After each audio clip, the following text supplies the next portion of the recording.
Kenji Girac sera dans le fauteuil rouge de la prochaine saison de The Voice Kids sur TF1. En attendant, le jeune chanteur a fait une confidence surprenante à Téléstar, à paraître lundi 2 janvier 2023, un objet ne le quitte jamais dans son sac à dos et il le dévoile. Kenji Girac ne cache rien à son public. Depuis sa victoire dans la saison 3 de The Voice, en 2014, le chanteur se veut toujours plus proche de ses fans qu'il souhaite également aider à sa façon.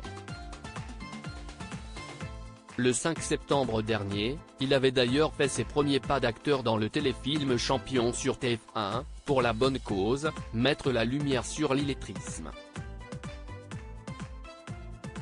Un problème qui touche de nombreuses personnes mais qui est encore et toujours tabou.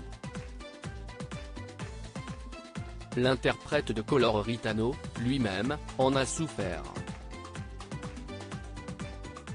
Lire, je l'ai appris à l'école, mais je ne savais pas écrire comme une personne qui a eu un parcours scolaire classique, faisant partie de la communauté gitane, il voyageait énormément avec sa famille, avait-il confié aux Parisiens.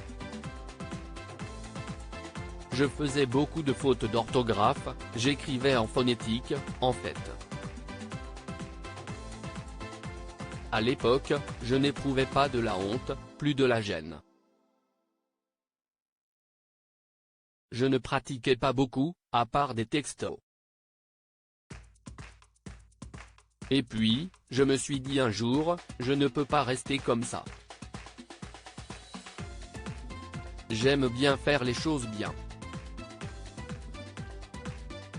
J'ai voulu apprendre. Kenji Girac continue de perfectionner son français désormais décomplexé, Kenji Girac poursuit sa carrière. Comme le rapporte Téléstar, le papa de la petite Eva a même déjà tourné les premières émissions de la nouvelle saison de The Voice Kids dans laquelle il est coach aux côtés de Patrick Fiori, Slimane et Nolwenn Leroy. Un rôle qui lui tient à cœur et pour lequel il se met toujours plus en avant. Il a ainsi révélé au magazine qu'il était désormais plus à l'aise pour parler en interview et en public qu'à ses débuts. Et pour cause, l'ancien protégé de Mika a retravaillé son français.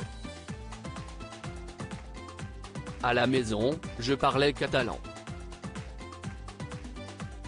À force de m'entraîner, j'ai perfectionné mon vocabulaire et je continue, a-t-il confié à Téléstar. Il cache même un objet très précieux sur lui qu'il ne quitte jamais et l'aide à s'améliorer. J'ai un cahier dans mon sac à dos dans lequel je note des mots que je découvre ou que je n'employais pas à bon escient.